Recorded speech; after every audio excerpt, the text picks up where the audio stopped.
Sir, I need you to stop the meeting. My son just called you Daddy, and I think you deserve to know. So did I 3 years ago, and someone made sure you never heard it. When 3-year-old Leo Reyes wandered into a billionaire's boardroom and called Dominic Hale Daddy, he didn't understand what he had just detonated. His mother, Callie, a contract maid working the building's upper floors, had spent 3 years believing Dominic had rejected her and their unborn child with a single, cold text message. Dominic had spent 3 years believing Callie had simply vanished. Neither of them knew that the woman sitting at Dominic's right hand in that frozen boardroom, his COO and former fiancée, Serena Voss, had been the one holding the match. What begins as a scandal threatening to destroy Callie's dignity and Dominic's legacy will unravel into something neither of them expected. The truth had been waiting quietly on an old laptop in a storage box, and in the access logs of a corporate server that never forgets. The 34th floor of Hale Industries' Chicago headquarters was not a place where things happened by accident. Every meeting was scheduled 6 weeks in advance. Every visitor was vetted, badged, and escorted. The elevator required a keycard above the 28th floor, the conference room required a second keycard at the door, and the standing rule printed in the employee handbook, repeated at orientation and enforced without exception, was that no personal guests, no family members, and absolutely no children were permitted in the executive wing during business hours. Leo Reyes was 3 years old and could not read. He also could not operate a keycard, which meant that when he slipped out of the temporary child care room on the 26th floor, the one set up on the second Tuesday of every month for building staff who couldn't arrange coverage, he did so through a door that a distracted attendant had left propped open with a rubber wedge. He padded down the hallway in his sneakers, the ones with the lights and the soles that blinked red and blue with every step, and he found the stairwell door because it was heavier than the others, and therefore more interesting. He climbed 8 flights with the focused, unhurried determination that only a toddler pursuing something he does not yet have a name for can manage. At the 34th floor, the stairwell door opened into a short corridor, and at the end of the corridor a set of glass double doors stood slightly ajar, because the facilities crew had been running cable that morning and hadn't fully latched the magnetic seal on their way out. Leo pushed through. The Hale Industries quarterly board review was 40 minutes into its second hour. 12 people sat around a table of dark walnut and brushed steel, with the 13th, Dominic Hale himself, standing at the head of it, one hand resting on the edge of the table and the other holding a laser pointer aimed at a revenue projection on the wall screen behind him. He was explaining in the measured and unhurried cadence of a man who had never once in his professional life needed to raise his voice to be taken seriously, why the Southeast Asia logistics restructuring would return value within 18 months, rather than the 24 the board had been told to expect. He was mid-sentence when the lights appeared, red and blue blinking in a rhythm that had no business existing in a room this serious, moving across the marble floor, from the doorway toward the far end of the table. Several board members turned. A few did not because they had learned that looking away from Dominic Hale when he was speaking was a form of professional self-harm. Then the shoes connected to the lights became visible, and above the shoes a pair of small jeans, and above the jeans a red shirt with a cartoon truck on it, and above that a face, round, dark-eyed, utterly unimpressed by its surroundings, belonging to a boy who could not have been older than 3.5. The boy stopped walking when he reached approximately the midpoint of the table. He looked around the room with the slow, evaluating gaze of someone taking inventory. He looked at the wall screen. He looked at the water pitchers. He looked at the woman in the cream blazer sitting 2 seats from the head of the table. She looked back at him with an expression so carefully blank it was its own kind of tell. And then he looked at the man standing at the head of it, the man with the laser pointer. The man who had the same dark eyes as him, the same way of going still when he was thinking, the same jaw that his mother sometimes touched in old photographs when she didn't know Leo was watching. "Daddy," said Leo. He said it the way children say things they are completely certain of. Not a question, not a greeting exactly, just a naming, a matter of record. The sky is blue, that is a truck. You our daddy. The room froze. Not metaphorically. The board members who had been writing stopped writing. The ones who had been breathing, or seems to have been, appeared to pause that too. Dominic Hale's laser pointer drifted down from the wall screen and went dark, and for 3 full seconds, which, in a boardroom at this level of the corporate world, might as well have been a geological epic, no one said a single word. Dominic looked at the boy.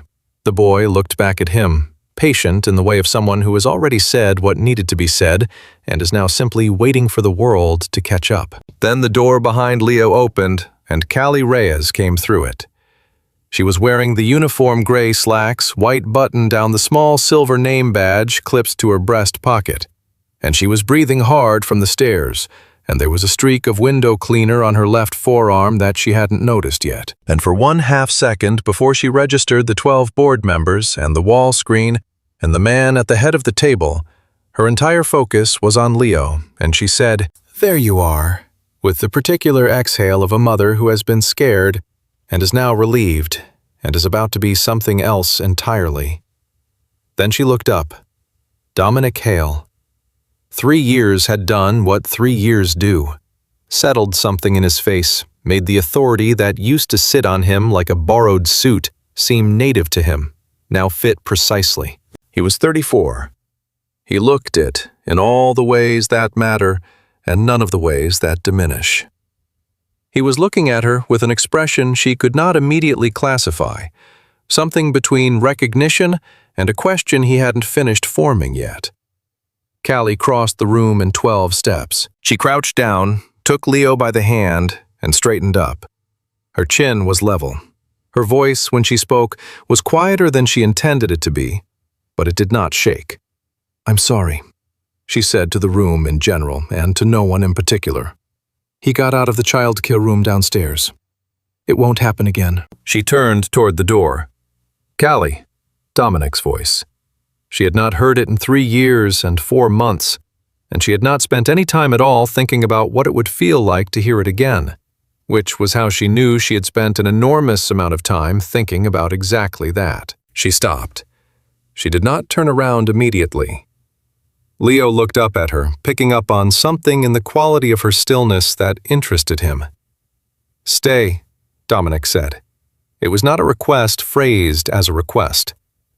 Callie turned around. He was still standing at the head of the table, but he had set the laser pointer down and the wall screen had gone dark, and 12 very senior people were performing various degrees of focused study on their notepads and water glasses and the middle distance, except for one.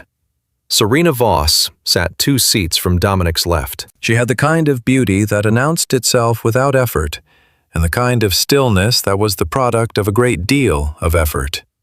Her cream blazer was the precise shade of expensive. Her hair was the precise shade of intentional. She was looking at Leo with an expression that a stranger might have read as polite curiosity, and that Callie, who had met Serena Voss exactly twice 3 years ago, briefly in passing, read as something else entirely, though she could not yet have said what. Serena smiled. It reached her eyes the way a calculation reaches a conclusion. "Well," Serena said to the room in the tone of someone graciously redirecting a conversation that had become awkward for everyone else's sake. "Perhaps we should take a short break." There was a general murmur of agreement, the sound of 12 people relieved to have been given permission to be human for 10 minutes.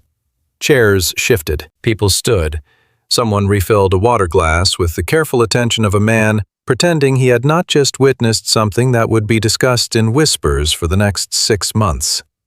Dominic did not move toward the door with the others. He looked at Callie across the emptying room, and she looked back at him, and Leo stood between them, blinking his shoe lights against the marble, and waiting to see what the adults were going to do. "He called me Daddy," Dominic said. "I know what he said." "Why did he say that?" Callie's jaw tightened. The streak of window cleaner on her arm caught the light. She thought about the message, the one she had received 3 years, 4 months, and 11 days ago from a number she had saved under his name that had said, "This isn't something I'm able to be part of. Please don't contact me again." She had read it standing in the parking lot of the clinic where she'd just confirmed the pregnancy. She had not cried until she got home. She had not contacted him again. "His name is Leo," she said. "He's 3. He says things." Callie. "Mr. Hale?" She used his name the way you use a boundary, not hostile, just clear.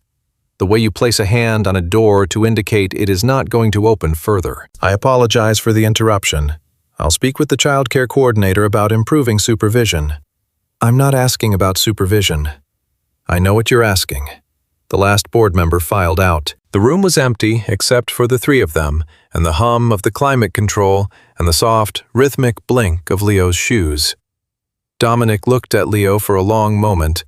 Leo looked back, unafraid, which was its own kind of data point. Most adults looking at Dominic Hale with that quality of attention became careful. The boy was 3. He had not learned careful yet. "How old is he?" Dominic asked. 3, Callie said. The math was not difficult. Dominic had always been good at math. "I'd like to talk," he said. "Not here. Somewhere." "I'm working," Callie said. "Sir?" The last word was not rude. It was a wall. She had built it in 11 seconds out of nothing but the way she held her shoulders and the particular quality of her eye contact.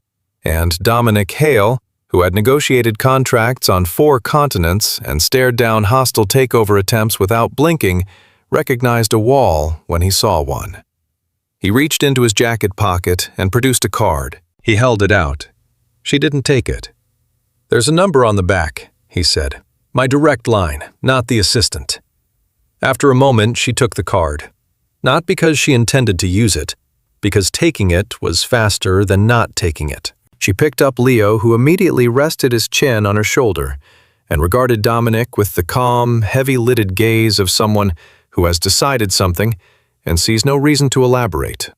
And she walked out of the boardroom, her footsteps quiet on the marble, the elevator panel chiming when she pressed the button for the floor below. In the boardroom, Dominic Hale stood alone at the head of his table and looked at the door she had walked through, and did not move for a long time.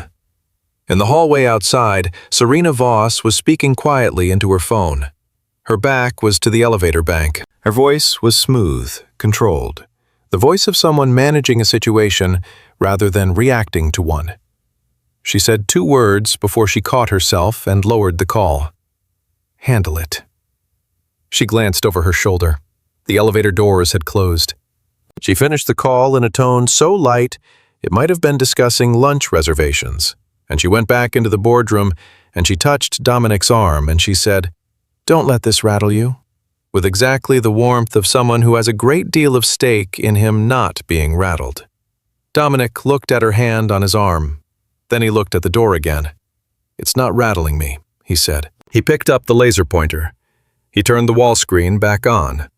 He did not say anything else for the rest of the meeting, but twice, once when the facilities director was speaking, and once during the Q3 summary, his eyes moved to the back of the room where the glass double doors had been ajar, and to the floor, where there were no more blinking lights. Downstairs in the parking garage, Callie strapped Leo into his car seat with the focused efficiency of someone who is not allowing herself to feel anything yet. Leo submitted to the buckles cheerfully, then held up his shoes so she could see them blink.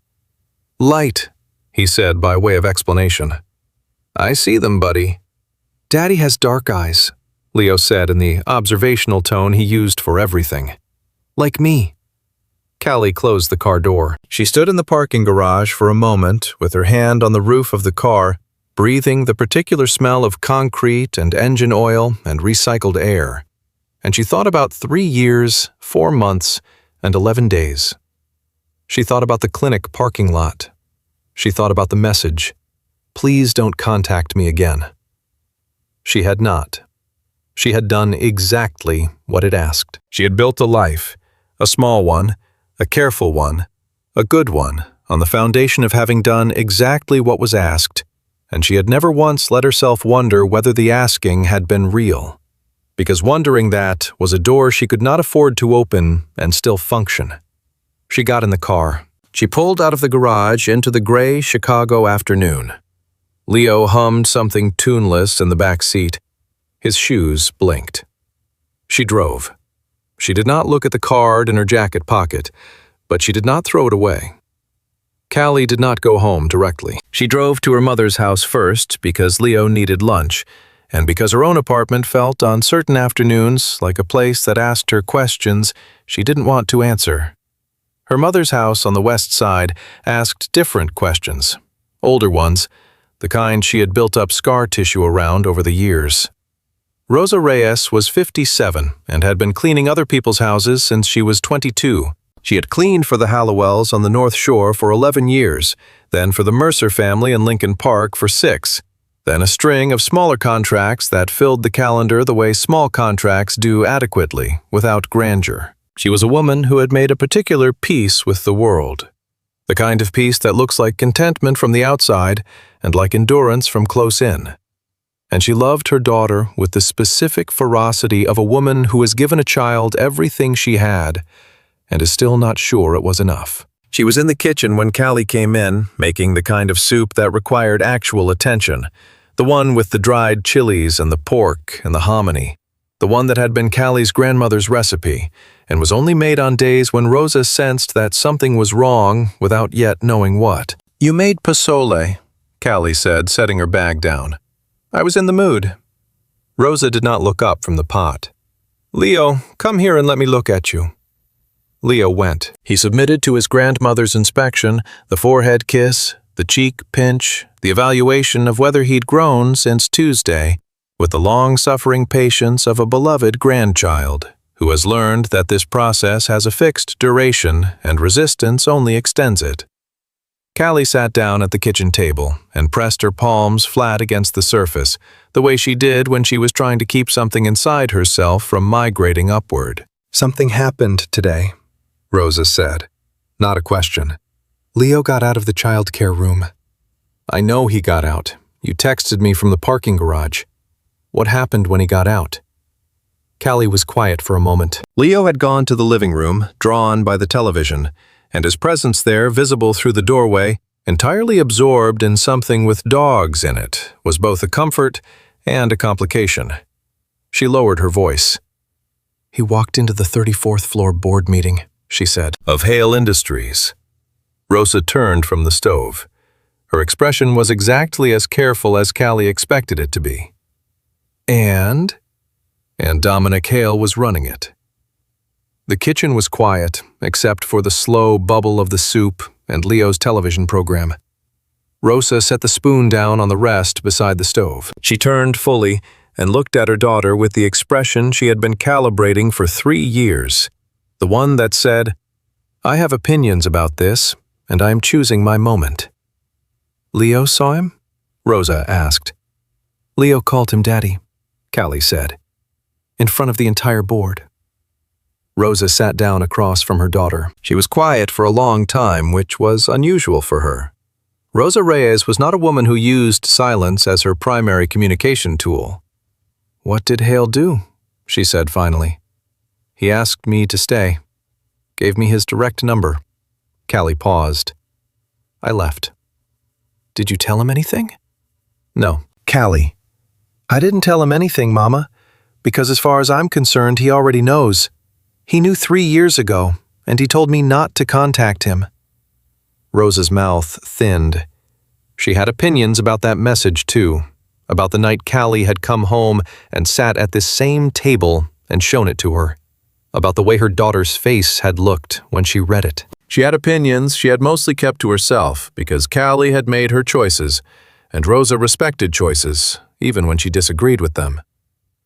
"I'm just saying," Rosa said carefully, "that Leo is getting to an age where these things become harder to explain away." "I know. And you're working in his building." "I know that too." "So what are you going to do?" Callie looked toward the living room where Leo had arranged himself sideways across the armchair in the manner of someone for whom furniture guidelines are suggestions. He was watching his dogs with complete and uncomplicated joy. "I'm going to figure it out," Callie said. It was the same thing she had said 3 years ago, sitting at this same table with the same soup on the stove. Rosa had not pushed then, and she did not push now.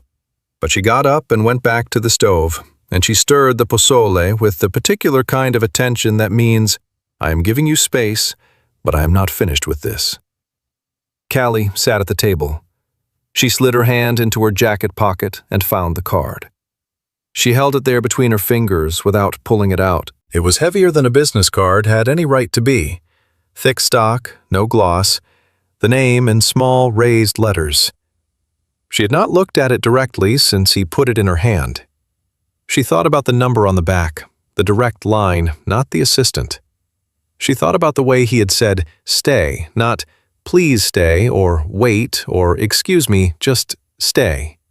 Flat and certain, the word of a man accustomed to rooms that rearranged themselves around his requests. She thought about Leo at 3 years old, calling a stranger daddy in a boardroom full of people and being completely sure. She put the card back in her pocket.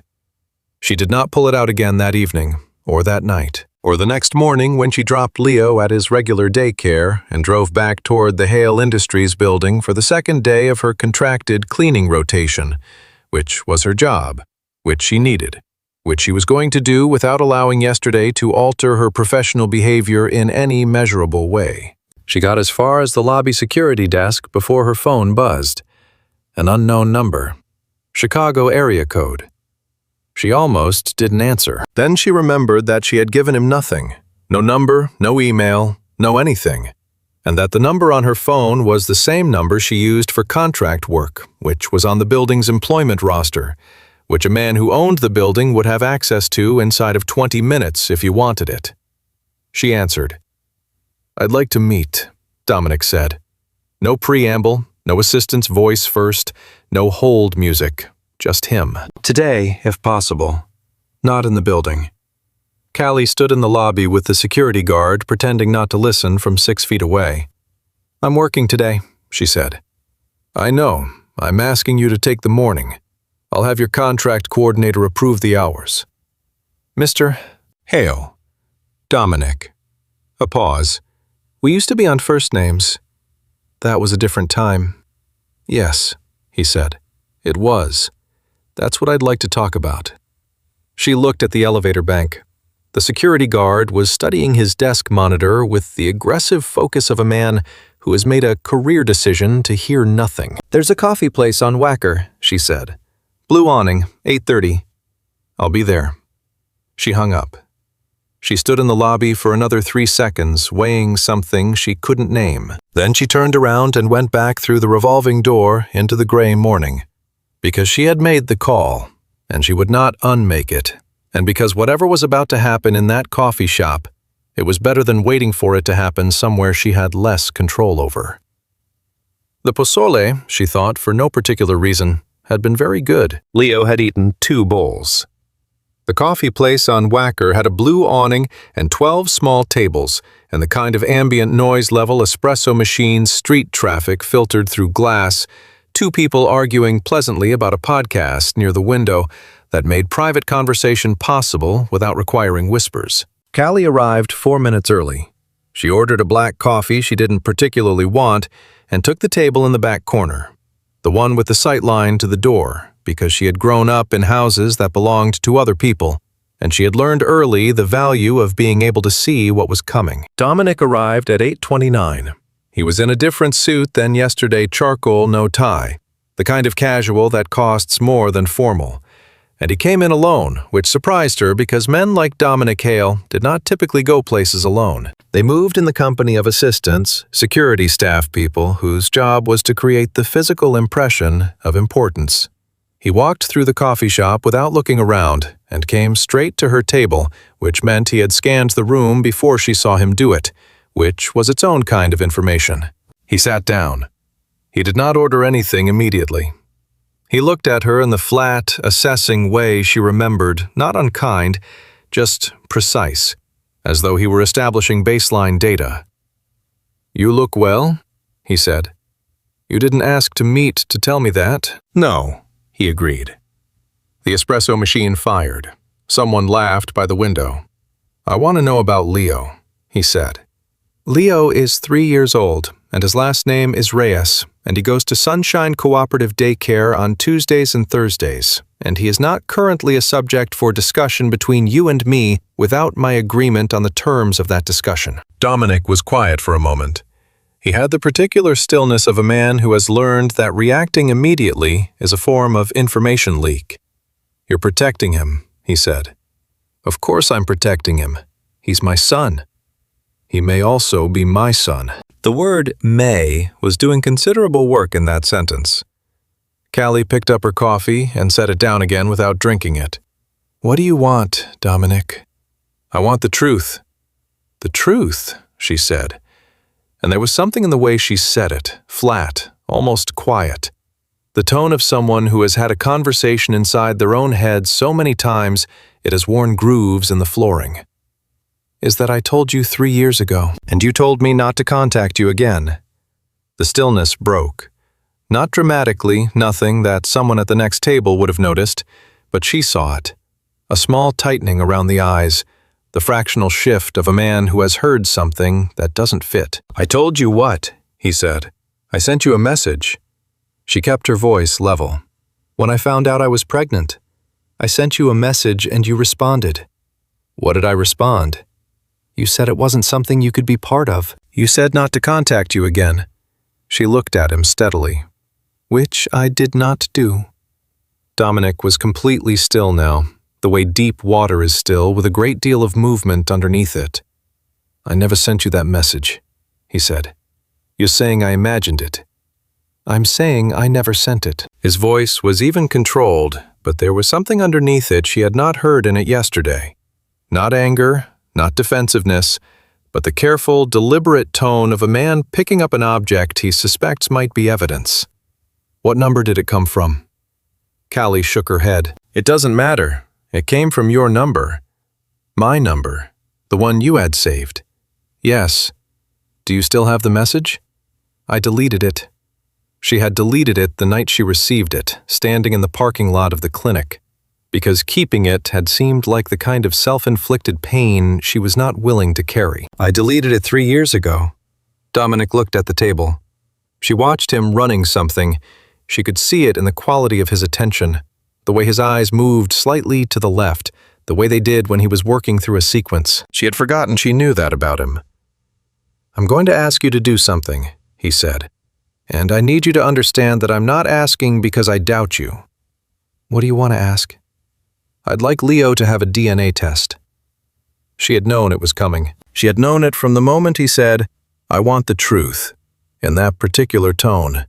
Because men like Dominic Hale lived in a world where truth was something you documented and filed and could produce on request, not something you took on the word of a woman in a cleaning uniform sitting across a coffee shop table.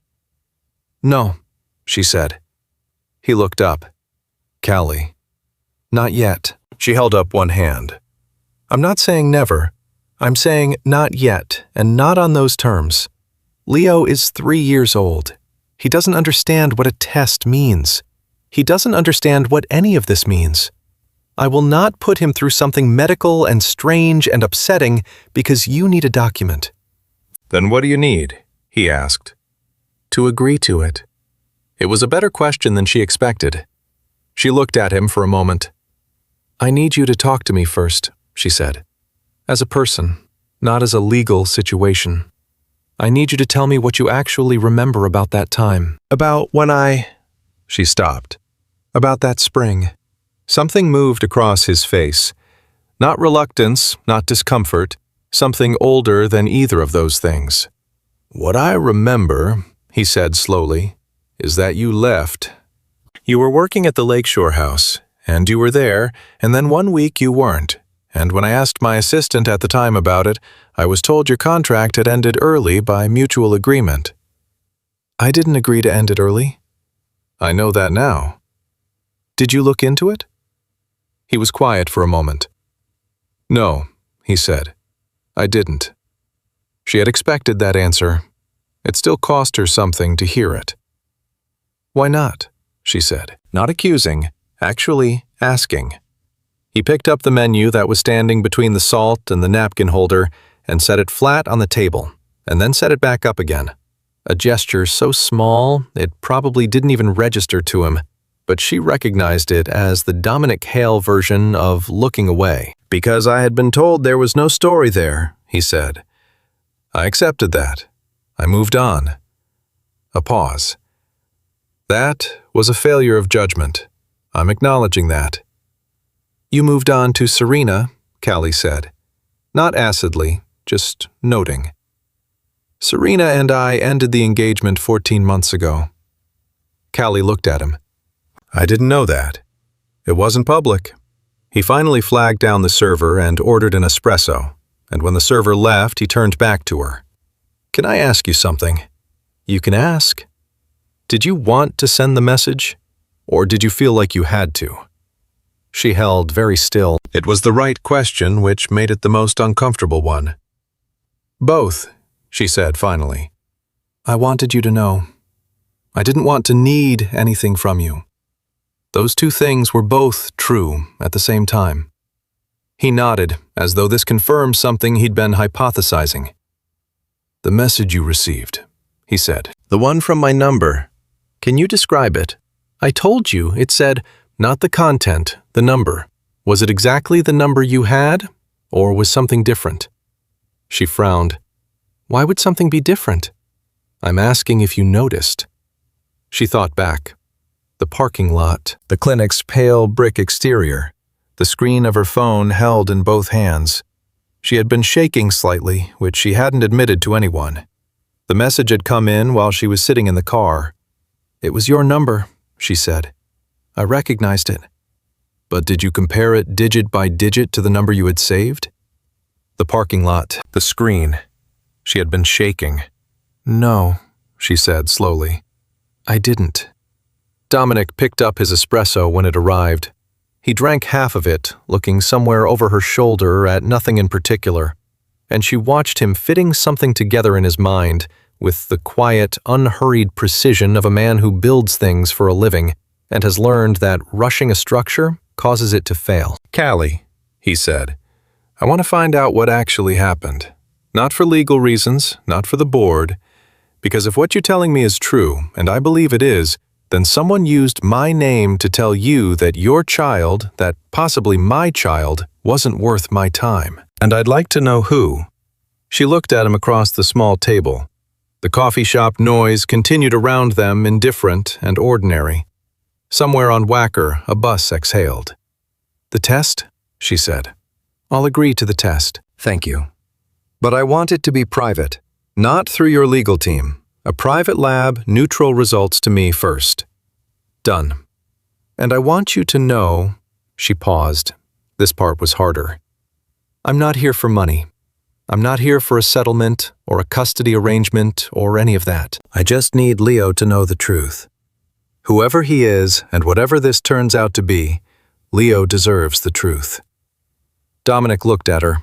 The calculation in his eyes had shifted to something she couldn't immediately label, something with more surface area to it. "So does he?" he said. And she understood he was not talking about Leo. She picked up her coffee. It had gone cold. She drank it anyway because leaving it felt like a gesture she didn't have the energy to make. Outside on Wacker, 3 years of silence sat between them like a structure that would have to be taken apart carefully, piece by piece, if they weren't going to be buried in the rubble. Serena Voss learned about the coffee meeting at 8:43 from the building's lobby security log, which she accessed through her COO credentials with the casual ease of someone who has always known she has this access and has been saving it for exactly this kind of morning. She sat in her office, glass-walled, 40 feet of it, everything oriented to produce the impression of airiness and control, and she read the log entry 3 times. Then she opened a different window, one that required a second password, and she scrolled back through a particular set of records that she had checked intermittently for 3 years. Not obsessively, just occasionally. The way you check a door you've locked, to make sure. The records were still clean. Whatever the cleaning woman thought she remembered, there was no record of it here. Serena had made sure of that a long time ago. What she could not control was the boy. That had been the variable she hadn't accounted for, that the woman would take a contract in this building, that the boy would have Dominic's eyes, that a child care room on the 26th floor would have a wedge under the door. 3 years, and it was a 3-year-old who walked through the gap she thought she'd sealed. Serena closed the window. She straightened a paper on her desk that didn't need straightening. She thought about the position she held, the one she had built over 7 years of making herself indispensable, the one that Edmund Hale had essentially promised to her family as part of an arrangement so interlocking that untangling it would require a very particular kind of crisis. She thought about what a DNA result would mean, what it would set in motion. She picked up her phone and called her contact in the HR department. The call lasted 4 minutes. She kept her voice pleasant throughout.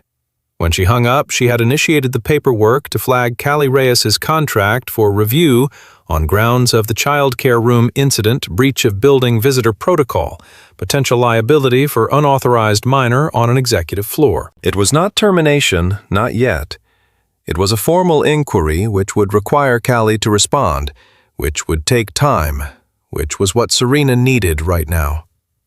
Time. And the continued belief on everyone's part that what had happened yesterday was an embarrassing accident and not the beginning of anything. She went back to her own work. She was efficient. She was thorough. She did not think about the boy's eyes again until that evening when she was in her car on the way home, and she remembered the way he had looked at Dominic, certain, unhurried, like he already knew, and something shifted in her chest that was not quite guilt and not quite fear, but occupied roughly the same territory as both.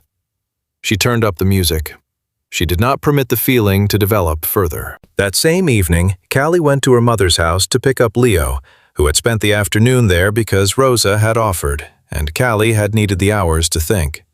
She found him in the backyard in the last of the October light, throwing a ball against the fence and catching it with a concentration that looked slightly manic and entirely joyful. Rosa was watching from the back steps with a cup of tea and an expression Callie recognized. "He's been doing that for 40 minutes, Rosa said. "He does that," Callie said. "He's going to be good at something athletic. He's going to be good at something. He's already 3, as a mule." Rosa handed her the tea without asking, and Callie sat on the step below her, and they watched Leo conduct his one-sided game in the fading afternoon. "You saw him today?" Rosa said. Not a question. "Yes. How was it?" Callie was quiet for a moment. "He said he never sent the message," she said. "He seemed—" She paused. "He seemed like he believed that." Rosa was quiet. "Did you keep anything?" Rosa asked. "From back then? A screenshot, the number, anything?" "I deleted everything." Callie paused. "Although—" She stopped. "What?" "My old laptop," Callie said slowly. "I used to screenshot things. I went through a phase. I don't even know if I still have it." "Where is it?" "Here. In your storage room, maybe. In the boxes I left when I moved." She turned and looked at her mother. "I don't know if there's anything on it, Mama. I don't even know if it still charges." Rosa looked at her steadily. "It might be worth checking," she said. In the backyard, Leo threw the ball against the fence. It bounced back, and he caught it, and he laughed at himself with the complete, uncomplicated delight of someone for whom catching a ball is still a small miracle. Callie looked at her son. She thought about the test, about Dominic's voice when he said, "So does he," about Serena Voss's smile in the boardroom, the particular quality of it, the speed of it. "Yeah," she said, "maybe it is." The DNA results came back on a Friday, which was not the best day for news of any kind in Callie's experience. Good news on a Friday had nowhere to go. It just sat there, vibrating, while the world was closed. Bad news on a Friday was its own specific variety of alone with it. The results were not bad news. The results were confirmation. She read the report in her car parked outside the lab, with Leo in the back seat, watching something on the tablet she kept for exactly these kinds of necessary stalls. She read it twice. She sat with it for a moment. Then she forwarded it to the secure email address Dominic had given her, and she drove to pick up groceries, because Leo needed dinner and the world continued to require feeding, regardless of what the genetics said. Dominic called that evening after Leo was in bed. She had expected the call to be brief, transactional, the way men like him handled data quickly and then on to the next step. Instead, he called at 8:47, and the first thing he said was, "Are you all right?" She hadn't expected that either. "I'm fine," she said. "You don't have to be." She sat down on her kitchen floor, which was something she did sometimes when she needed to be on solid footing in a literal sense. The linoleum was cool through her jeans. "I already knew," she said. "It's not new information." "It's new to me." She thought about what that meant for him, sitting in whatever room he was in whatever version of a penthouse or a corporate apartment a man like him occupied, reading a document that told him he had a son he had missed 3 years of. "Are you all right?" she asked. A pause. "I'm trying to determine the appropriate word." "You don't have to." "No," he said, "but I'd like to." They were quiet for a moment, in the particular way of two people who are on opposite sides of something that has just shifted and haven't yet established where the new footing is. "I want to meet him," Dominic said. "Properly. Not through a boardroom accident." "I know. Can we arrange that?" "Yes, but slowly. He's 3, Dominic. He doesn't need an event. He needs a Tuesday afternoon at a park." "A Tuesday afternoon at a park," he repeated. And there was something in his voice she couldn't fully read. Not mockery, not even irony. Something closer to a man recording a new fact in a category he didn't know he had. "I'll text you," she said. She hung up and sat on the kitchen floor for a while longer, listening to the building settle and Leo breathe over the monitor. And she thought that 3 years ago, she had built a life on the assumption that she was alone in this. And the assumption had been wrong. And she did not yet know what to do with the wrongness of it. By Monday, the story was out. She didn't know how.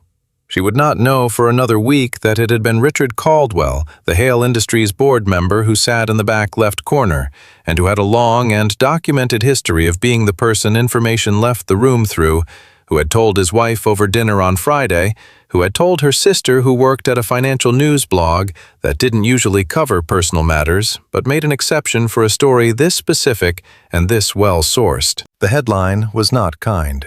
It described Callie as a contract worker who had used her access to the Hale Industries building to reintroduce herself to Dominic after a 3-year absence, and to use the word claiming in proximity to Leo's paternity in a way that was technically not defamatory and functionally devastating. She found out at 7:15 on Monday morning when her phone began doing something it had never done before, which was receiving calls from numbers she didn't recognize at a rate that made it temporarily useless as a phone. She turned it off. She dropped Leo at daycare. She drove to her mother's house because it was the only place she could think of where no one would be looking for her. Rosa had already seen the article. She was standing at the kitchen counter with her own phone, face down, and her hands wrapped around a mug, and the particular stillness of a woman who is angry in a way she has chosen not to be loud about. "Don't read the comments," Rosa said. "I wasn't going to. People are—" Rosa stopped. "Don't read them." Callie sat at the table. She had brought the laptop from the storage room. She'd found it 2 days ago in a box labeled Books that contained mostly cables and a camera charger and one actual book, and she set it on the table between them. She had found the charger the previous night, and the laptop, after 20 minutes of patient waiting, had turned on, which felt like a minor miracle, and now felt like something more than that. "I haven't opened it yet," she said. "The email folder." Rosa sat down across from her. "Do you want me to leave?" "No, stay." She opened the laptop. The screen was scratched at the corner, the keyboard a little stiff from years in a box, but it loaded cleanly into the desktop she had used during a period of her life she generally thought of as before. She found the email application, opened it, and navigated to the screenshots folder, which she had set up during a period of slightly paranoid organization in her early 20s. There were 212 screenshots in the folder. Most of them were recipes, A few were apartment listings. There were approximately 40 that appeared to be text message screenshots, and she went through them methodically, the way you go through a box of old photographs, not dreading any specific one, but aware that the one you're looking for might not be there. It was the 37th screenshot. She recognized it before she fully understood what she was seeing. The phone interface, the text bubble, the timestamp. October 14th, 3 years ago, 6:43 in the evening. A message received from a number she had saved under DH. She looked at the number. She looked at the number for a long time. Then she got up, went to the counter, found the pad of paper Rosa used for grocery lists, picked up the pen, and wrote down the number from the screenshot. She opened her contacts on her current phone. She found the number she had saved for Dominic, the one he had given her at the coffee shop, the direct line. She read off the digits. 8 out of 11 matched. 3 did not. Rosa was quiet for a very long time when Callie showed her. "The middle 3 digits," Rosa said. "Yes." "Transposed." "Yes." Callie sat back down. "It's close enough that if you were upset and not looking carefully, you'd read it as the same number. Especially if it came in as a reply to an existing thread, so it didn't flag as unknown. But it wasn't the same number." "No."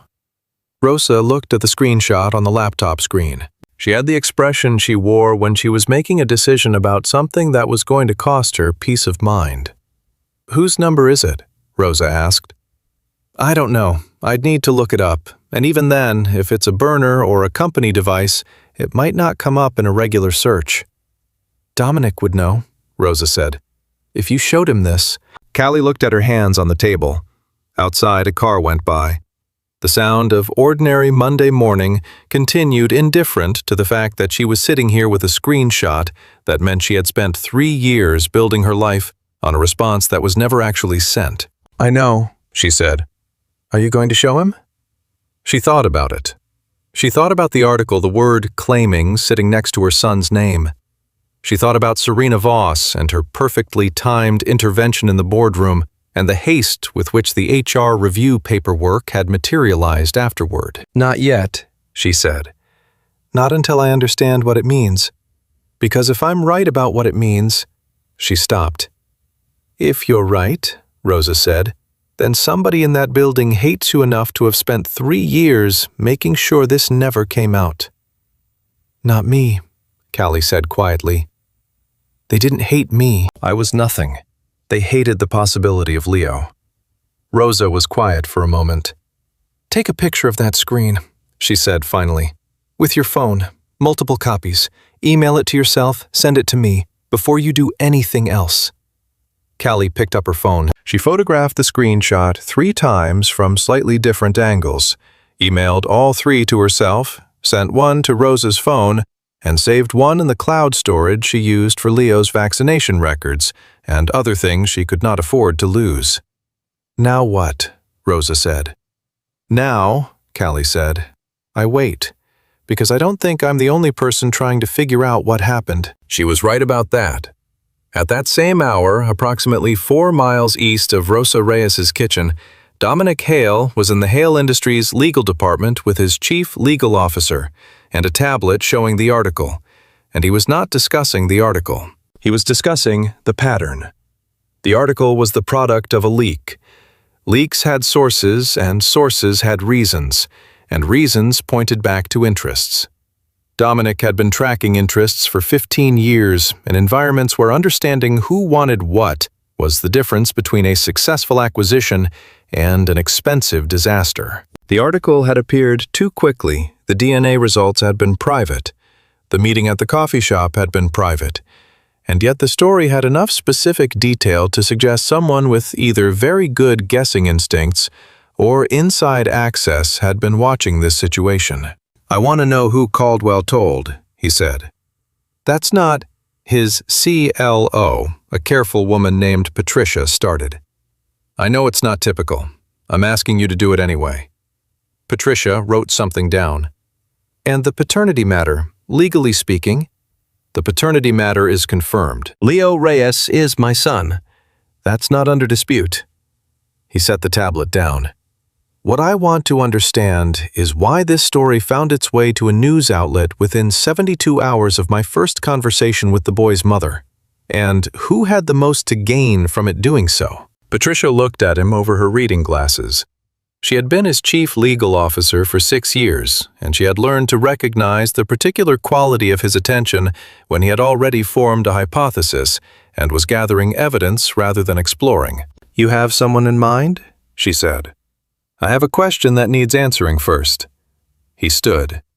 "Pull the lobby security logs for the last week, specifically after-hours badge access to executive floor." "That's internal." "I'm the CEO. Pull the logs." He left. He went back up to the 34th floor, and he sat in his office with the door closed, and he looked out at the Chicago skyline going gray in the morning mist, and he thought about a spring 3 years ago that he had not thought about deliberately for a long time. He thought about Serena, about how she had been his assistant personal scheduling, communications management before she had moved into operations, about how seamlessly she had managed the transition from one role to the other, as though she had always been preparing for it, about how the Lakeshore house where Callie had worked had been managed through his personal scheduling system, about how "please don't contact me again" was a phrase he would never use, not once, not to anyone, because he was not a man who asked people not to contact him. He was a man who had his calls routed and his messages filtered, and a system in place for exactly that kind of management, a system that someone else had run for him. He picked up his phone. He did not call Serena. He called the head of his IT security department, a quiet man named Marcus who had the institutional memory of a monk and the discretion to match. "Marcus," he said, "I need you to run something for me." Quietly, he explained what he needed. Marcus said he would get back to him by end of day. Dominic set the phone down and looked at the skyline for another moment. 12 floors below, Edmund Hale was arriving in his car. The old man still came in 3 days a week, refusing to accept that retirement had been the plan. And beside him, in the building's main lobby, Serena Voss was already pressing the elevator button for the 34th floor, a file folder under her arm, moving with the smooth purpose of someone who has decided that a controlled offensive is the best response to a situation that is beginning to fray at the edges. She did not know about Marcus. She did not know about the lobby access log request.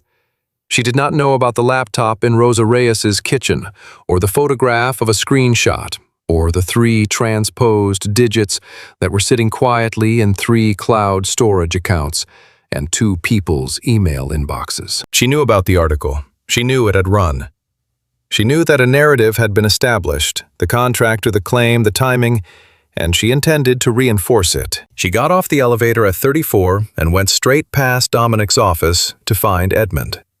Edmund Hale was 71, white-haired, compact, and possessed of the specific moral infrastructure of a man who had built a company from nothing and confused that accomplishment with infallibility. He loved his son the way strong men of his generation loved their children, with complete confidence and total conditional terms. He also loved the Voss family's logistics holdings, which dovetailed with Hale Industries' transportation division in a way that had made their alliance essentially structural. Serena's position in the company was not just professional, it was architecturally load-bearing. Serena sat across from him in his office with the file folder open between them, and she laid out the situation as she had framed it. The contractor, the boy, the timing, the likely motivation. Edmund listened. When she was finished, he said, "You think she's after money?" "I think," Serena said carefully, "that the timing is notable. She takes a contract in this building. The child ends up in the boardroom. The paternity claim follows within days. It's a sequence worth considering." Dominic's already confirmed the paternity. Through a private lab, one she arranged, he agreed to the terms. "Yes," Serena said. "He did." She let that sit for a moment.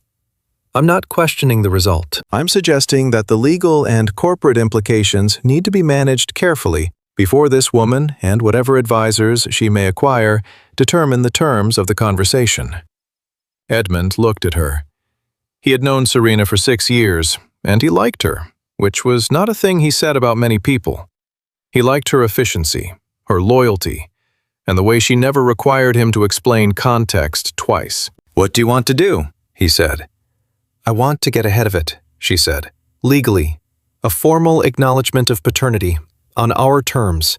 A support arrangement structured in a way that gives her what she says she wants. Financial security for the child and, in exchange, limits the disruption to the company." "And to the family?" Edmund said.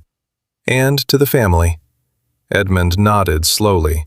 He had the expression of a man who has just been given a solution to a problem he hadn't yet fully articulated, and finds that it fits.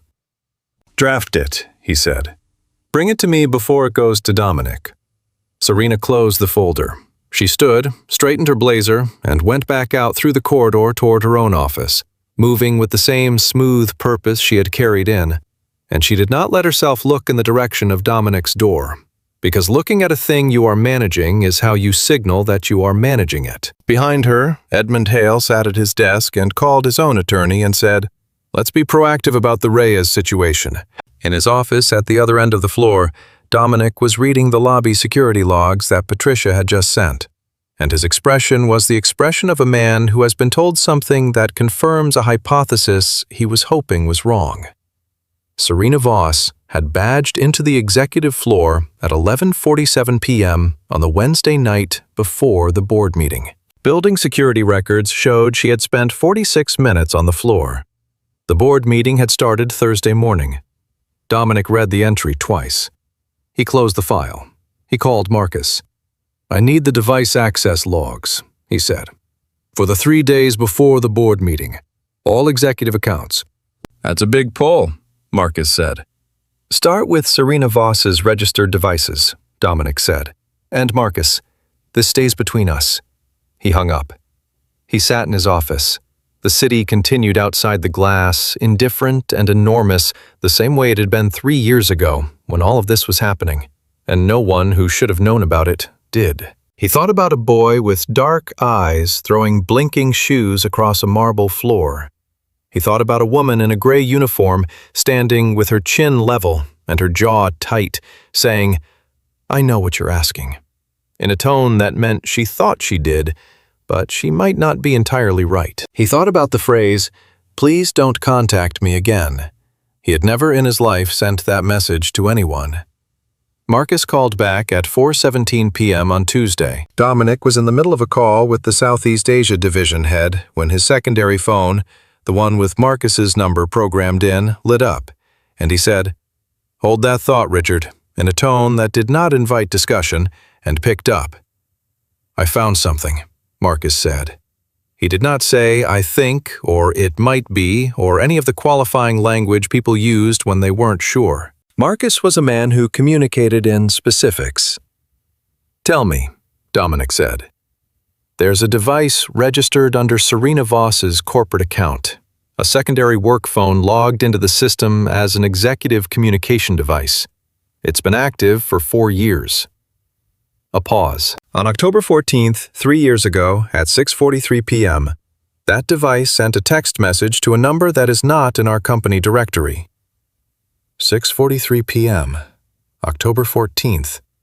Dominic was very still. "What number?" he asked. Marcus read it off. Dominic had saved Callie's number in his personal phone the night she had given it to him at the coffee shop on Wacker. He pulled up his contacts with one hand and looked at the number and compared it digit by digit to what Marcus had just read. 8 out of 11 matched. 3 did not. "The message content," Dominic said. "Our system doesn't retain content for personal messages over 18 months. Only metadata device timestamp recipient number." "The metadata is enough," Dominic said. "There's more," Marcus said. That same device sent a second message from the same number 43 minutes later, also to the same recipient number. That would have been the follow-up, the one that said, "Please don't contact me again." Dominic set the phone down on the desk without hanging up. He sat for a moment with both hands flat on the desk, the way you brace yourself on something solid when the floor has just done something unexpected. He picked it up again. "Marcus, The records are they time-stamped and server-authenticated. Yes, they're part of the core system log. They can't be edited or deleted retroactively. Can you print them? Full technical documentation, chain of custody notation. I can have it ready in an hour. Don't send it electronically. Print it, put it in an envelope, bring it to me personally. A pause. Yes, sir. And Marcus? Dominic's voice was steady, completely steady. The kind of steady that is the product of very deliberate effort. Thank you. He hung up. He sat in his office for exactly 3 minutes, doing nothing but thinking, which was how he worked through situations that mattered not immediately, not reactively, but in the 3 minutes of absolute stillness before he moved. Then he picked up his phone and called Callie. She answered on the second ring, which meant she had been waiting, or at least not waiting. I need to see you, he said. Tonight, if possible. A beat. What did you find? I'll explain in person. Dominic, her voice was careful. If you found something, tell me now. I've been sitting with something of my own, and I need to know if we're looking at the same thing before I walk into another room with you and have to figure out how to feel about it in front of you. He understood what she was saying. He respected it. October 14th, he said. 6:43 p.m. She was quiet. Then, yes, a device registered to Serena Voss's corporate account sent 2 messages to a number very close to yours. 3 transposed digits, close enough to read as mine if you weren't checking carefully. The silence on her end was not shock. It was the specific quality of silence that happens when something you feared is confirmed. I have a screenshot, Callie said, on my old laptop. I found it last week. I photographed it and sent copies to multiple places. Of the message. Of the message and the number. I didn't notice the digits were wrong until I was looking at it on a laptop screen instead of a phone screen. 3 years ago, I was upset, and the message came in as a reply to an existing thread, so it didn't flag as unknown. Dominic closed his eyes for a moment. He thought about a parking lot, a clinic, a woman standing with a phone and a piece of news and no one to call. She created a spoofed number, he said, close enough to mine that you'd read it as mine. She used a corporate device to maintain some distance from a personal number, but she didn't think about the metadata, or she thought the records wouldn't survive 3 years. They survived, Callie said. Yes. A pause. I need to confront her. When? Tomorrow, before she has any indication that I know. He paused. I'm going to need your screenshot. The technical documentation I have establishes the send event from her device, but your screenshot establishes what was received. Together they close the loop. I'll send you the photos tonight. Thank you. Another pause. The kind where both people have things to say that aren't quite ready to be said yet. Dominic, Callie said. Whatever happens tomorrow, however she responds, I need you to know that I'm not doing this to hurt her. I'm doing it because Leo deserves to grow up without a lie in the foundation of his life. I know, he said. And because... She stopped. Because what? Because I spent 3 years thinking you didn't want him, she said quietly, precisely each word placed with the care of something that has cost a great deal to say. And I built things on that, and I told myself things because of it, and I would like to stop building on a foundation that was never real. He was quiet for a long moment. So would I, he said. He did not confront Serena immediately on Wednesday morning. He went to his father first. This was a calculation. Edmund was already involved. Dominic knew about the visit to Edmund's office because Patricia had noted it in the executive activity summary. And he knew about the legal draft because Edmund had mentioned it in a passing phone call, with the tone of a man who considers himself helpful. Dominic needed Edmund to hear what he had found before Serena had any opportunity to shape the narrative in that direction. He went to his father's office at 7:45 before the building had fully populated, carrying Marcus's envelope and the photo Callie had sent the previous night. And he sat across from his father and told him what he had found in the same, even unhurried way he explained revenue projections and acquisition rationale. Edmund listened without speaking, which he could do when the situation warranted it. When Dominic finished, he sat for a long time with his hands folded on the desk, and his expression in the particular configuration that meant he was processing something that required him to update a prior conclusion. "You're telling me Serena did this?" Edmund said finally. "The records tell me Serena did this. She intercepted a message. She sent a false reply. She kept this from you for 3 years." "Yes." Edmund looked at the envelope on his desk. He did not reach for it. "She's been with this company for 6 years, he said. "I know. The Voss logistics arrangement." "I know, Father." Dominic kept his voice level. "I also know that I have a 3-year-old son who could have had a different 3 years. I'm not able to subordinate that to the logistics arrangement." Edmund was quiet. He was a man who had built things, and he understood in the way builders do that some structural elements that seemed load-bearing could be worked around. He was also, in his particular way, a man who had a code, and the code had just been violated by someone he had trusted. "What do you need from me?" Edmund said. "I need you to be in the room when I talk to her, so that whatever she says about my motivations, you can speak to what you witnessed." Edmund nodded slowly. He picked up his phone. He called Serena's assistant and said, "Tell her I'd like to see her in my office at 9. Serena arrived at 9 on the dot in a silk blouse the color of storm clouds and the expression of someone who has been called into a meeting and is already prepared for whatever the meeting might be. She was good at preparation. She had always been good at preparation. It was why she had lasted. She saw Dominic standing by the window, and the quality of her preparation shifted. She had expected Edmund alone, or Edmund with Patricia, or Edmund with the legal team. Not Dominic. Not this Dominic, the still and quiet one, the one who didn't move when people entered the room. "Good morning," she said. She said it to both of them equally, which was the right play. "Sit down, Serena," Edmund said. She sat. She set her folder on her lap. Dominic turned from the window. He held the envelope in one hand and a printed photograph in the other, and he set them both on the desk facing her, without comment, the way you set a card face up on a table. She looked at them. She looked at the metadata printout in the envelope first, because it was in her nature to evaluate the stronger piece of evidence before the secondary one. She read it. She read it again. Her face did not change in the way faces change in movies. There was no collapse, no visible fracture, but something happened in the area around her eyes.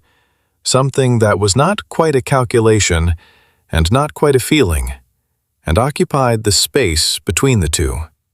"This," she said, "is a metadata log from a corporate device." "Your corporate device?" Dominic said.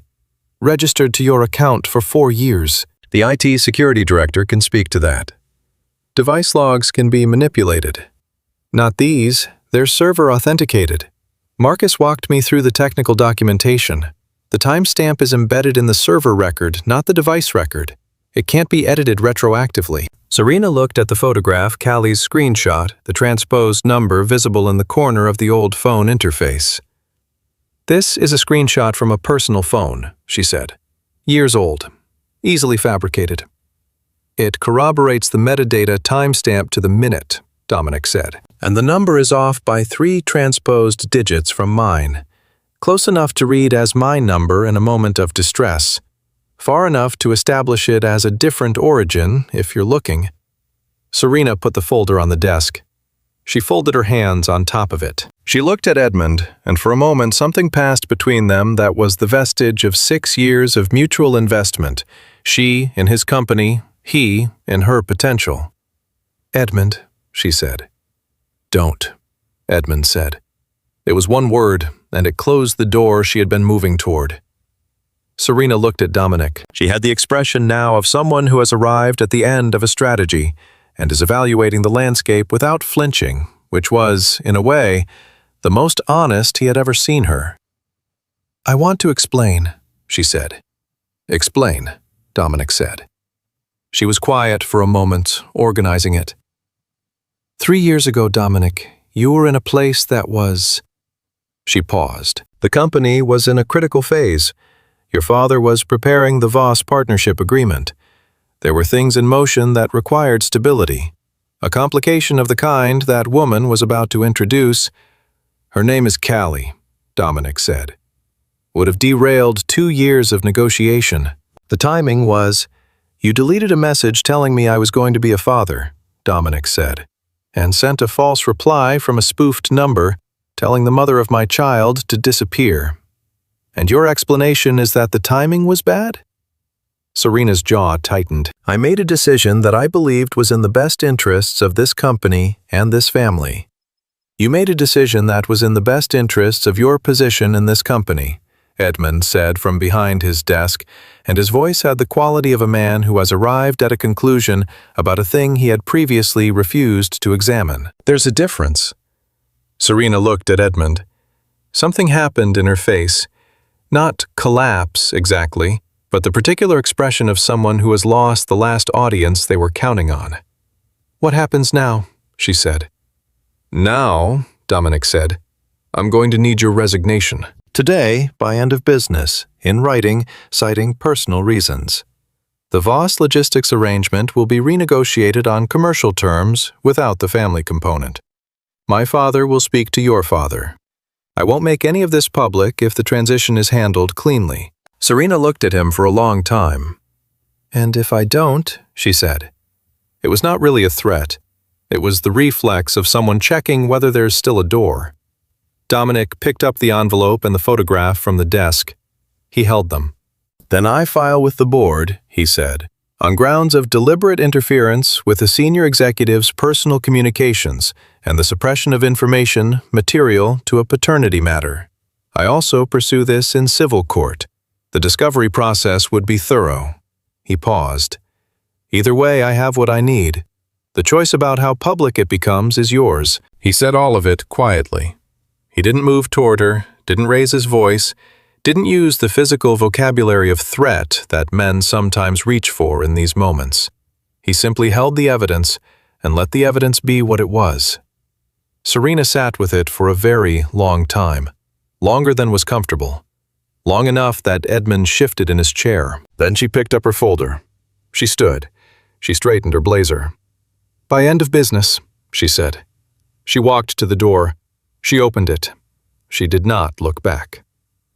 When she was gone, Edmund sat in his office for a moment and looked at his desk. He was a man processing the fact that someone he had trusted had done something unconscionable inside his own house. I'm sorry, he said finally. Not to Dominic specifically, to the room. I know, Dominic said. The boy, Leo. Edmund said the name carefully, like something new in his mouth. I'd like to meet him, if that's possible. That's not my decision, Dominic said. That's Callie's. Edmund nodded. He did not push. Dominic texted Callie from the elevator. It's done. She's resigning today. I'll explain everything in person. Are you free this evening? A response came back in 3 minutes. Yes, Leo goes to bed at 8. He looked at his phone. He thought about Tuesday afternoon at a park, which was still ahead of them somewhere, and an evening on the other side of 8 p.m., and about 3 years of a wrong number and a correct one, and the distance between them.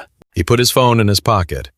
He went back to work because the company still required his attention, and the Southeast Asia restructuring was not going to manage itself. But the quality of the day had changed, not lighter exactly, but clarified the way a room looks after you've found the thing that's been making it feel wrong and removed it. At 4:50 p.m., an email arrived in his inbox from Serena Voss. It was 3 sentences, citing personal reasons, effective immediately, requesting that her building access be deactivated by close of business. He forwarded it to HR. He forwarded a copy to Patricia. He did not read it again. He thought about calling Callie to tell her it had arrived. He decided to wait and tell her in person. He thought about the boy, his son, in his daycare, probably doing whatever 3-year-olds did at 4:50 in the afternoon. Throwing things, naming things, walking into rooms where he did not belong and being completely certain of what he found there. The board Dominic knew was going to be a problem next quarter. The Voss transition would create turbulence. His father was going to need managing. There was going to be a great deal that required his attention in the weeks ahead. He made a list. He was good at lists. At the top of it, above the Voss transition and the board communication and the logistics renegotiation, he wrote, Tuesday, Park, Leo. The board meeting was called for Thursday morning, 2 days after Serena's resignation email landed. Dominic had expected it had, in fact, prepared for it, the way he prepared for anything that mattered, which was thoroughly and early, and with the full understanding that the preparation was not a guarantee. He was wrong about one thing. He had expected resistance from 2, maybe 3 board members who had long-standing social ties to the Voss family. He got 5. 5 out of 12 was not a majority, but 5 out of 12 organized and vocal at the start of the meeting could shape the terms of the conversation in ways that mattered, and these 5 had organized. He saw it in the way they arranged themselves before the meeting started, clustering at the far end of the table. Paperwork already distributed, the quality of coordinated casualness that people have when they've spoken the night before. Richard Caldwell, the leak, was not among the 5. He sat in his usual corner and watched with the focused neutrality of a man who has learned through hard experience that the ship he picks to follow matters. The board member who spoke first was a woman named Margaret Chen, who had been on the board for 11 years and who had been, until approximately 48 hours ago, firmly in the column of people Dominic considered reliable. What we've been presented with, Margaret said, is a significant personnel action taken unilaterally affecting a senior executive based on evidence gathered through internal IT access that was not sanctioned by the board. I sanctioned it, Dominic said, as CEO. The CEO's authority to direct internal investigations into other senior officers is a matter the board has legitimate interest in. Margaret. Dominic kept his voice level. The investigation revealed that Serena Voss used a corporate device to impersonate me in personal communications and suppressed information about a paternity matter for 3 years. I can walk you through the technical documentation. The documentation you had prepared. The documentation the IT security system generated and authenticated. Would you like Marcus in here to explain the chain of custody? Because I can have him here in 10 minutes. Margaret glanced at the far end of the table. Brief, barely perceptible. Dominic catalogued it. Our concern, said another board member, a man named Frank Delacroix, who had deep ties to the Voss family's shipping interests, is the precedent. An executive resigning under pressure, a paternity claim in the press, the CEO conducting private investigations. My son, Dominic said, is not a claim. The room was quiet. My son is 3 years old, and his name is Leo, and he is the reason this board is meeting this morning, yes. He is also the reason Serena Voss spent 3 years maneuvering to ensure I never knew he existed, using company resources to do it. That is what the investigation found. He looked down the table at Frank Delacroix. If the board's concern is precedent, the precedent I'd like us to establish is that employees at any level, including senior officers, do not use Hale Industries' resources to manage the CEO's personal life to their own benefit. Frank Delacroix did not respond immediately. I'd like to call a witness, Dominic said. He's downstairs. I'd like the board to hear directly from him. Margaret frowned. This isn't a trial. No, it's a board meeting, and I'm asking for 10 minutes to present evidence from a person with direct knowledge. He looked around the table. Unless there's an objection on the record. There was not an objection on the record. There were people who looked like they might be composing one but hadn't finished yet. Dominic texted Marcus, who was on the 26th floor. Marcus came up.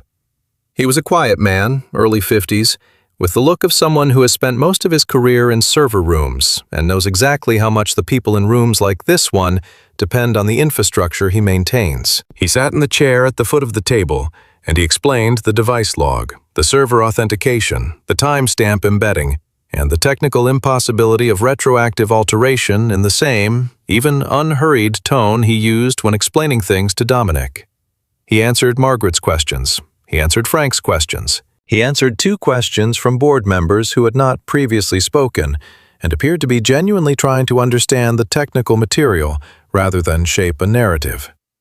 When he was done, Margaret said, "Thank you, Marcus," and her voice had a different quality than it had before he sat down. Marcus left.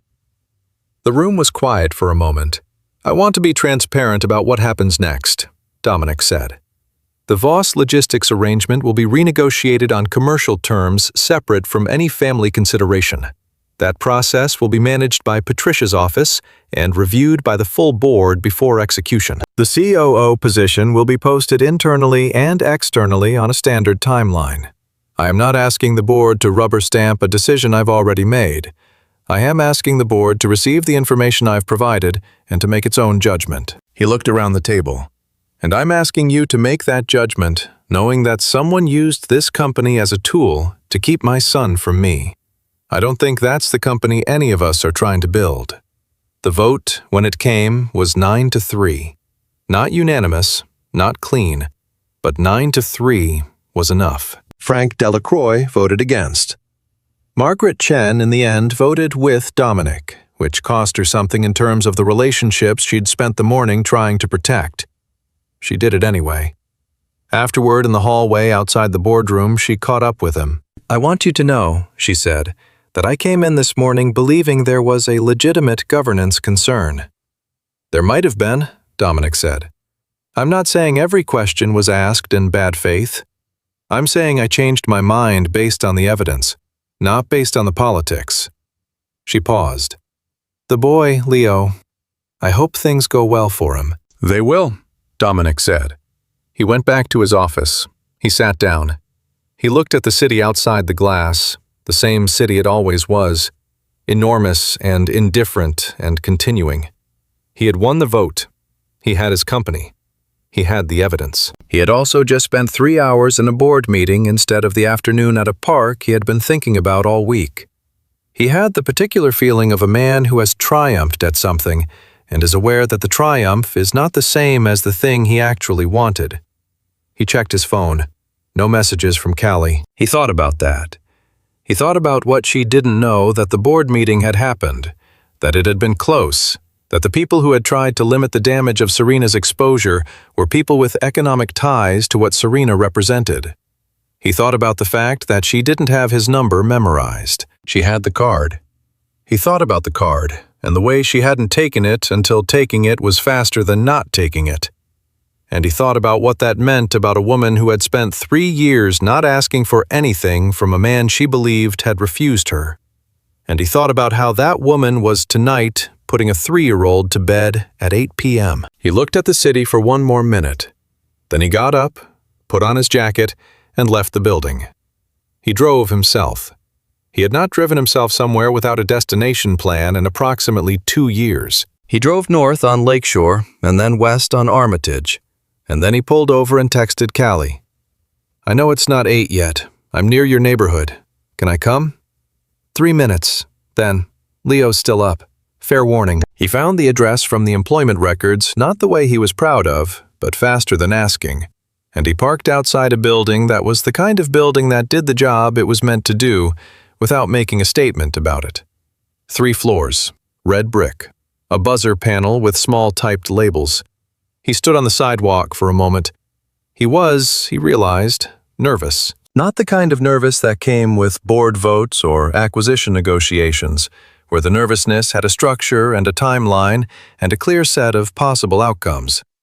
The other kind. The kind with no framework. He pressed the buzzer. Her voice came through the speaker. "Come up, 2nd floor." The door released. He climbed the stairs. Her door was open when he got there, and from inside he could hear Leo, not crying, not distressed, just the running commentary of a small person who has opinions about everything and has not yet learned to keep them to a reasonable volume. He knocked on the open door. Callie appeared from around the corner of the hallway. She was wearing jeans and a faded sweatshirt, and her hair was loose, and she was holding a sippy cup, and she looked like a person living inside her actual life, rather than a version of it. And he registered this in a way that he did not immediately have a category for. "Come in," she said. "Fair warning still stands." He stepped inside. The apartment was small and orderly in the way of someone who has made deliberate decisions about what matters and arranged accordingly. The kitchen had a child's drawing taped to the refrigerator. The living room had books on the floor and a toy fire truck on the coffee table. And Leo, who was sitting in the middle of the rug with a collection of small plastic animals arranged in what appeared to be a very specific formation that only made sense to him. Leo looked up when Dominic came in. He looked at him with the same dark, level, certain gaze he had used in the boardroom, the gaze of someone who has already decided and is simply confirming. "Hi," Leo said. "Hi," Dominic said. "I have a giraffe," Leo said and held it up. "That's a good giraffe." "It's the biggest one," Leo said with the tone of a man stating a record for posterity. Callie had been watching this exchange with her arms crossed and the sippy cup still in her hand, and an expression that was trying very hard not to be anything in particular, and not entirely succeeding. "Do you want to sit down?" she said. He sat on the floor. He did it without deliberating about it the way you sometimes do the right thing before you've finished thinking about whether it's the right thing, and he sat 3 feet from Leo and looked at the animal arrangement. "What's this?"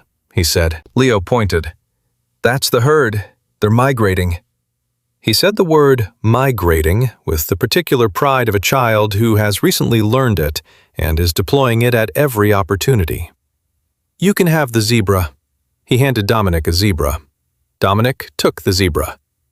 Callie stood in the doorway between the kitchen and the living room and watched a man she had built 3 years of her life in opposition to, sitting on her rug, holding a zebra and not looking like it was difficult, and she felt something shift in her chest in a way that was uncomfortable and necessary simultaneously, the way it feels when something that has been held too tight is finally released. "The board meeting," she said.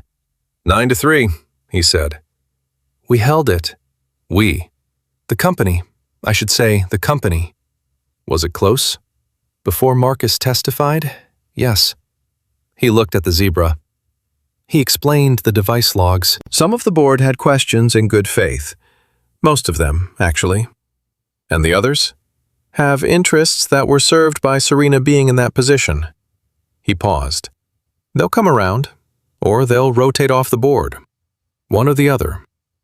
Callie sat down on the couch. Not next to him at the couch, which was a foot from where he was on the floor, which was closer than across a coffee shop table. "I got a call today from Serena's attorney," she said. He looked up. "She wants to make a civil offer, an unofficial one. She's proposing—" Callie paused. "She's proposing a private agreement, her terms, in exchange for my agreement not to pursue any legal action against her personally." "Her terms," Dominic said. "Not mine, not ours." "Yes." "What do you want to do?" She looked at him. It was the same question he had asked her at the coffee shop, the one that had surprised her then. It surprised her less now, and she thought about what that meant. "I want her to be accountable," Callie said. "Not destroyed, not publicly humiliated, but accountable. I want there to be a record that what she did had consequences. So I'm not interested in a private agreement that makes it disappear." "Okay," he said. "Okay, you're Leo's mother. Your judgment on this matters more than mine." He paused. "And for what it's worth, I agree with you."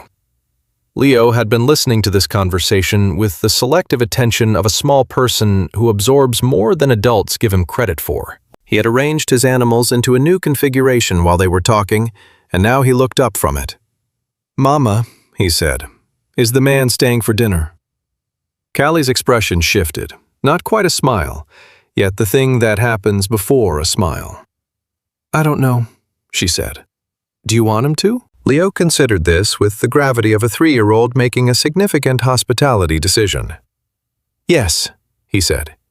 "He can have my seat." "That's very generous," Callie said. Leo went back to his animals. He handed Dominic the elephant, which appeared to be an upgrade from the zebra. Dominic looked at the elephant. He looked at Leo, who was explaining the migration route to the giraffe in a serious undertone. He looked at Callie, who was watching him with the careful, assessing gaze she had brought to everything since the boardroom. Except that something in it had shifted in the last 10 minutes, some of the defense dismantled. Not all of it, not yet, but enough that the room felt different than it had when he walked in. "Callie," he said. "Don't," she said. "I haven't said anything yet. You were about to say something that would make this more complicated before we've figured out the basic logistics." He was quiet for a moment. She was right. He knew she was right. "What are the basic logistics?" he said. "Leo needs to know you, not as a concept, as a person who shows up on Tuesday afternoons." She looked at him. "I need to know you're going to show up on Tuesday afternoons before I let him count on it." "That's fair. And I need—" She stopped. She started again. "I need some time to recalibrate. Because I spent 3 years with a specific story about what happened and who you were in it. And the story was wrong. And I'm allowed to need some time to figure out what the true version of the story is." "You are," he said. "That's not me saying no to anything. That's me saying slowly, and Tuesday afternoons." He looked at her. She was sitting on the couch with her arms still loosely crossed and the sippy cup on the cushion beside her. And 3 years of a wrong number and a correct one, and the distance between them somewhere in the air around her. And he thought about the list he had made in his office with Tuesday. Park. Leo. At the top, and he thought that a Tuesday afternoon at a park was a beginning, and beginnings were enough. "Tuesday afternoons," he said, "and I'll earn the rest." "You will," she said. It was not a warning, it was a statement of the terms. Leo looked up from his animals. "Dinner," he said firmly. Callie stood up from the couch. She went to the kitchen. Dominic stayed on the floor with the elephant and the zebra and the migrating herd, and Leo came and sat next to him, close but not touching, in the way of a child who is making a decision about proximity that will be expanded or not based on further data. "The elephant's name is Gerald," Leo told him. "Good name," Dominic said. "I named him. I can tell." "Mama named the giraffe," Leo said. He paused. "She named it after someone. She said I wouldn't know who. I didn't ask again because she made a face." Dominic looked at the giraffe. He picked it up carefully. It was a small, yellow thing, a little chipped at the ear. "What kind of face?" he said. "The thinking face," Leo said. "She does it when she misses something." Dominic set the giraffe down carefully in the middle of the herd, where it had been before. "Yeah," he said quietly. "So do I." From the kitchen came the sound of a pot filling with water, and the soft thud of the refrigerator, and Callie humming something under her breath, the way she did when she was focused on a task and had forgotten she was doing it. It was an ordinary sound.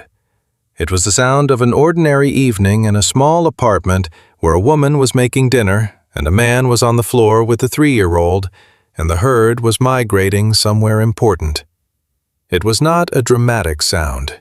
It did not resolve everything or heal everything or promise that everything ahead would be easy, because it wouldn't be. There would be the board and the logistics arrangement and the legal question of Serena's accountability and the particular challenge of building something true out of the wreckage of a lie. And all of that was real, and none of it was small. But the pot was filling with water, and Leo was explaining the geography of the migration with absolute authority. And outside the window, the October city was doing what it always did. And inside this apartment, in this particular moment, the foundation was real. That was enough. It was, in fact, everything. 3 weeks later, on a Tuesday afternoon, Dominic Hale met Callie Reyes and Leo at a park on the north side that had a water feature Leo had been told about and approached with the focused intensity of someone preparing for an expedition. They stood at the edge of the splash pad, Callie with coffee, Dominic without Leo, already 4 steps ahead of both of them, sneakers hitting the wet concrete, the lights and the soles blinking red and blue against the puddles. "He's going to get completely soaked," Callie said. "Yes," Dominic said. "He brought 2 pairs of dry socks. He's done this before." "That's planning ahead." "He gets that from someone," she said. She said it neutrally, without looking at him the way you say a thing you've decided to say and want to see how it lands before you attach anything else to it. Dominic watched Leo navigate the water feature with the same absolute certainty he had brought to the boardroom. The red and blue lights blinked against the water. Somewhere in the park, someone was playing music on a small speaker, something with a rhythm that had no particular ambition except to be pleasant. "Callie," he said. "Still not the moment," she said. But there was something in her voice that was different from when she had said it in the apartment. Less of a door, more of a window, with the lock turned but not latched. "I know," he said. "I'm just saying your name. You can have that for free." She looked at him. 3 years of wrong numbers and right ones, of a story that had been built on false ground, of a boy who had walked into a boardroom and named something with complete certainty that both of them were still learning to be as certain about. She looked at him and the window shifted a fraction. "Tuesday afternoon," she said. "Tuesday afternoon," he said. Leo came running back to them from the splash pad, completely soaked from the waist down, carrying one of his sneakers and looking triumphant. "I went in," he reported. "We see that," Callie said. Leo held the shoe out to Dominic. Dominic took it. He sat down on the edge of the low wall beside the splash pad, and he took Leo's foot and put the shoe back on and tied it. And Leo watched him do it with the same evaluating, unhurried certainty he had used on the boardroom floor. "Good," Leo said. He seemed to be speaking about the shoe, or possibly about everything. "Yeah," Dominic said. "Good." He stood up. The music from the small speaker continued pleasant and ambitionless. Leo went back to the water. Callie stood beside Dominic, not touching, not needing to. The distance between them, the right kind. Now, the kind that was decreasing rather than fixed, the kind with direction. The red and blue lights blinked in the puddles. The afternoon continued.